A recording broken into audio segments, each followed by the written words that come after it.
Assalamualaikum warahmatullahi wabarakatuh. Baiklah, kami dari kelompok 2 akan mempresentasikan hasil diskusi kami, yaitu tentang tujuan pengembangan dan keuntungan basis data. Di sini kami yang beranggotakan antara Anissa Rahmah, Dita Anastasia, Devita Sari, Istifardila, Muhammad Abdi, Nurman Daniel, Rahmi Sapitri Gajah, dan Torik Nathan. Baiklah, yang pertama akan dijelaskan oleh Istifardila. Fadila Hadistia akan menjelaskan tentang tujuan primer pengembangan basis data. Nah, seperti yang kita tahu, tujuan primer itu adalah tujuan utama yang ingin dicapai dalam setiap usaha perancangan dan pengembangan basis data. Nah, di sini ada 14 tujuan primer pengembangan basis data. Nah, saya akan menjelaskan dulu. Nah, yang pertama, data-data dalam basis data dapat digunakan oleh banyak pemakai. Basis data harus mempunyai kemampuan yang cukup luas dalam perwujudan kerelasian di antara item-item dari data banyak file data. Nah, sehingga pengguna yang berbeda-beda atau program aplikasi yang berbeda dapat menggunakan basis data yang sama. Yang kedua, menjaga investasi intelektual. Program aplikasi dan struktur data logik yang telah ada pada saat ini tidak perlu dikerjakan kembali bila ada perubahan pada basis data. Yang ketiga, penekanan biaya. Ada 3 hal penekanan biaya. Yang pertama, biaya penyimpanan, biaya penggunaan data, dan tingginya biaya ketika terjadi perubahan-perubahan basis data. Yang keempat, menghilangkan pengembangan sistem ganda atau proliferasi. Basis data memenuhi keseluruhan level manajemen dan pada semua fungsi organisator. Pengembangan subsistem baru dilakukan dengan tetap mengacu pada basis data yang sama. Yang kelima, ada kinerja atau performance. Kebutuhan informasi dapat dipenuhi dengan cepat, tepat, mudah, dan akurat.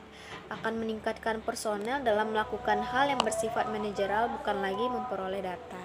Warahmatullahi wabarakatuh. Baiklah, nama saya Devita Sari. Saya akan melanjutkan presentasi kami di mana yang keenam, tujuan dari premier pengembangan basis data yaitu kejelasan, di mana setiap pemakai harus mengetahui dengan jelas data-data apa saja yang ada dan dapat diakses olehnya. DBMS menggunakan untuk mengatur batasan wewenang akses basis data bagi setiap pemakai di dalam sistem. Yang ketujuh ialah kemudahan pemakaian. Pemakaian tidak perlu memikirkan kerumitan yang terjadi dalam teknis penyimpanan data dalam penyimpanan yang digunakan. Yang kedelapan ialah fleksibilitas penggunaan. Data dalam basis data dapat diakses menggunakan program aplikasi atau menggunakan cara-cara interaktif, menggunakan fasilitas yang disediakan DBMS, menggunakan bahasa query atau report generator. Yang kesembilan ialah kebutuhan data yang tidak terantisipasi dapat dipenuhi dengan cepat. Untuk mengatasi kebutuhan mendadak harus dipenuhi dengan cepat, tetapi belum tersedia program aplikasinya, bahasa query mampu mengambil data secara langsung dengan bahasa yang familiar dan mudah digunakan. Yang kesembilan ialah perubahan yang mudah. Basis data dapat berubah tanpa memengaruhi cara-cara menggunakan data. Perubahan dapat terjadi karena perubahan aturan dalam sistem, perubahan di luar kebiasaan, perubahan lain yang tidak terantisipasi. Baiklah, selanjutnya akan dilanjutkan oleh teman saya. Sekian dari saya. Terima kasih. Assalamualaikum warahmatullahi wabarakatuh. Perkenalkan, nama saya Nurman Daniel. Baiklah, saya akan melanjutkan slide berikutnya, yaitu mengenai akurasi dan konsistensi. Pengendalian terhadap akurasi data dapat dilakukan sejak proses penangkapan data yang mana dapat menghasilkan sebuah informasi dan juga distribusi. Sedangkan konsisten data dapat terjaga apabila basis data terbebas dari kerangkapan data dan disediakan sistem pengendali. Kemudian ada privasi. Privasi dimaksudkan sebagai batasan kewenangan akses data basis data, cegah dan melindungi dari orang-orang yang tidak berhak dan pengubahan yang tidak kita hendaki. Kemudian ada keamanan atau security, merupakan mekanisme sistem untuk mencegah kehilangan data akibat kerusakan secara fisik, media penyimpanan, kebakaran, banjir, kemudian huru-hara dapat dilakukan secara fisik maupun prosedural. Dan yang terakhir ada ketersediaan, kelengkapan, dan kemudahan akses data sehingga data siap diakses setiap dengan cara yang berbeda-beda. Baiklah, saya Anissa Rahma. Di sini saya akan melanjutkan presentasi dari teman saya. Selanjutnya yaitu tujuan sekunder pengembangan basis data. Yang pertama yaitu kebebasan data secara fisik. Perubahan media penyimpanan basis data mengakibatkan berubahnya metode penyimpanan dan metode akses data. Maka perubahan teknik penyimpan ini tidak harus menulis kembali aplikasi dan tidak mengakibatkan perubahan secara basis data. Yang kedua yaitu kebebasan data secara logika. Perubahan kebutuhan data dan informasi dari para pemakai tanpa merubah program aplikasi. Yang ketiga yaitu pengendalian atau minimalisasi kerangka data. Karena alasan teknik seringkali kerangka data masih harus diperlukan, maka yang dapat dilakukan adalah meminimalisnya. Yang keempat yaitu kecepatan akses. Metode penyimpanan dan akses tergantung pada media penyimpanan yang digunakan serta kebutuhan akses data. Selanjutnya akan dijelaskan oleh teman saya. Baiklah, saya Dita Nastasia akan melanjutkan presentasi dari rekan saya, yaitu yang kelima, kecepatan pencarian. Kecepatan akses data dari dalam database sangat ditentukan oleh kecepatan proses pencarian data. Pemilihan metode akses yang tepat sangat penting untuk diperhatikan oleh para perancang database. Yang keenam yaitu standarisasi data. Jika data tersebar dalam beberapa file dalam format yang tidak standar, maka ini akan menyulitkan dalam menulis program aplikasi untuk mengambil dan menyimpan data. Setiap subsistem pengolahan data dalam organisasi harus sepakat untuk menggunakan definisi dan format data yang standar atau seragam. 7. Tersedianya kamus data. Kamus data diperlukan sebagai sarana untuk standarisasi data, acuan pengembangan program aplikasi, dan sekaligus dokumentasi sistem yang diperlukan pada saat pemeliharaan basis data. 8. Antarmuka pemrograman tingkat tinggi. Dalam aplikasi, perancangan harus menyediakan suatu rancangan dialog tampilan monitor yang mudah dioperasikan dan selalu memberikan umpan balik bagi para pemakainya. Jadi database harus menyediakan antarmuka bagi para pemrogram aplikasi. 9. Bahasa end user. Pemakai dapat dikelompokkan menjadi 4. A. Menu level end user.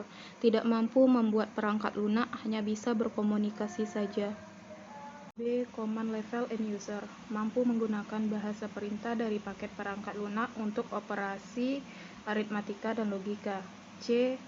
End user programmer.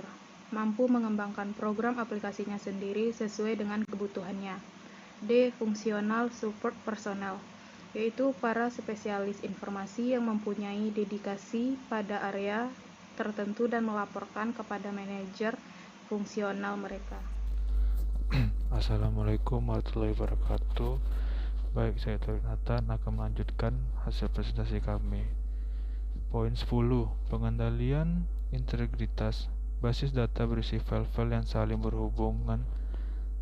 Permasalahannya adalah bagaimana hubungan antara file itu terjadi. 11.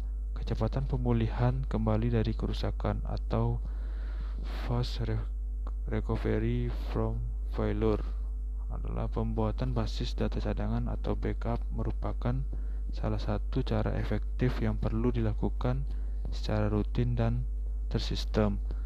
Poin 12. Kemampuan perubahan untuk penyesuaian atau tuning. Rancangan basis data yang benar memungkinkan penyesuaian dapat dilakukan dengan mudah dan cepat. Poin 13. Perancangan dan pengawasan alat-alat. Dokumentasi semua tahap pengembangan dan operasional sistem merupakan sarana efektif dalam rangka tujuan ini. Poin 14. Pengorganisasi kembali atau Migrasi data dapat dilakukan secara otomatis. Dengan alasan tertentu, data-data dalam suatu media dapat dipindahkan ke media lain. Migrasi harus dijamin tidak mengakibatkan kehilangan atau kerusakan data selama proses tersebut dilaksanakan. Assalamualaikum warahmatullahi wabarakatuh. Perkenalkan, saya Ramisa Fitri Gajah dari kelompok 2 Prodi Akuntansi semester 6. Di sini saya akan menjelaskan tentang keuntungan pengembangan basis data menurut beberapa ahli. Yang pertama, keuntungan pengembangan basis data menurut Martin tahun 1975.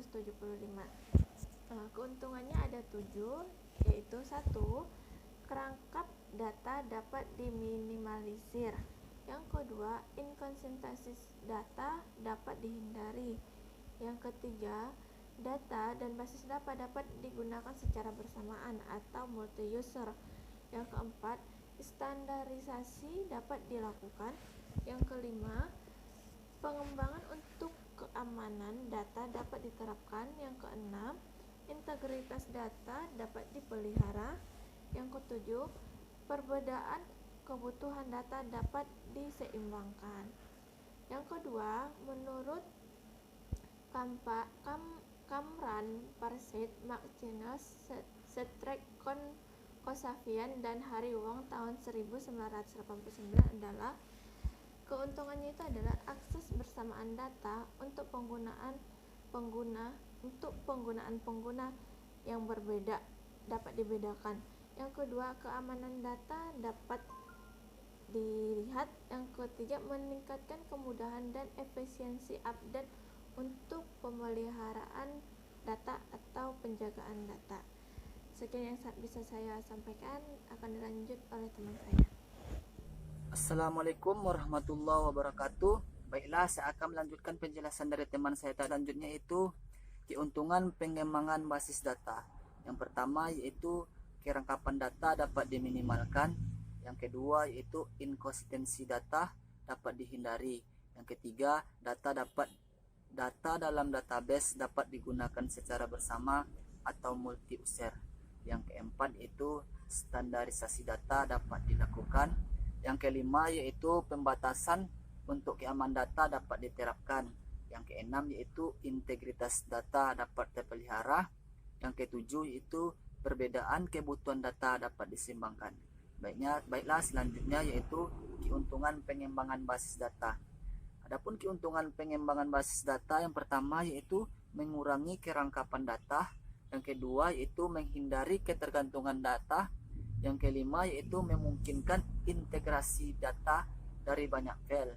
Yang keempat yaitu pemanggilan data dan informasi lebih cepat. Yang kelima yaitu meningkatkan keamanan data. Baiklah, mungkin hanya ini hasil presentasi dari kelompok kami. Lebih dan kurang saya mohon maaf. Akhir kalam, assalamualaikum warahmatullahi wabarakatuh.